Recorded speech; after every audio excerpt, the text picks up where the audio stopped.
Cyber ആക്രമണത്തിൽ CPM നേതാവ് KJ Shine നൽകിയ പരാതിയിൽ നടപടികൾ വേഗത്തിലാക്കാൻ മെറ്റയ്ക്ക് നിർദ്ദേശം നൽകി അന്വേഷണ സംഘം. കോൺഗ്രസ് നേതാവ് ജിൻഡോ ജോണിനെ അടക്കം പ്രതിയാക്കണമോ എന്ന കാര്യം മെറ്റയുടെ റിപ്പോർട്ടിൽ ലഭിച്ച ശേഷം തീരുമാനിക്കും. കേസിൽ ഒന്നാം പ്രതി ഗോപാലകൃഷ്ണൻ ഒളിവിലാണെന്നും പോലീസ് പറഞ്ഞു. ആര്യ വിനോദ് ഉണ്ട് വിവരങ്ങൾ നൽകാനായി. ആര്യ, ഈ സൈബർ ആക്രമണ കേസുമായി ബന്ധപ്പെട്ട ഈ അന്വേഷണ സംഘം മെറ്റയോട് എന്തെല്ലാം കാര്യങ്ങളാണോ പറഞ്ഞിരിക്കുന്നത്?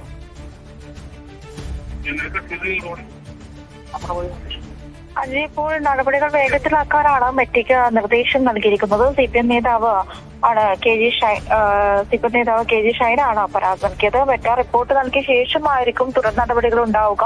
കേസിൽ ഒന്നാം പ്രതിയായ ഗോപാലകൃഷ്ണൻ ഒളിവിലാണെന്നാണ് പോലീസ് നൽകുന്ന വിവരം. കോൺഗ്രസ് നേതാവ് ജിൻഡോ ജോണിനെ അടക്കം പ്രതിയാക്കണമോ എന്ന കാര്യം കൂടി മെറ്റ റിപ്പോർട്ട് ലഭിച്ച ശേഷമായിരിക്കും തീരുമാനിക്കുക എന്നതുപോലെ തന്നെ KJ ഷൈനെ അധിക്ഷേപിച്ച യൂത്ത് കോൺഗ്രസ് നേതാവും പോസ്റ്റ് ഇട്ടിരുന്നു. KJ ഷൈൻ പോലീസിൽ പരാതി നൽകിയിട്ടുണ്ട്. ചിത്രങ്ങളടക്കം ഉപയോഗിച്ചുകൊണ്ടായിരുന്നു സമൂഹ മാധ്യമത്തിലൂടെ അധിക്ഷേപ പോസ്റ്റ് ഇത് വിവാദമായതിനു പിന്നാലെയാണ് പിൻവലിച്ചത്. അതുപോലെ തന്നെ ശരി, ആര്യ വിനോദാണ് വിവരങ്ങൾ നൽകിയത്.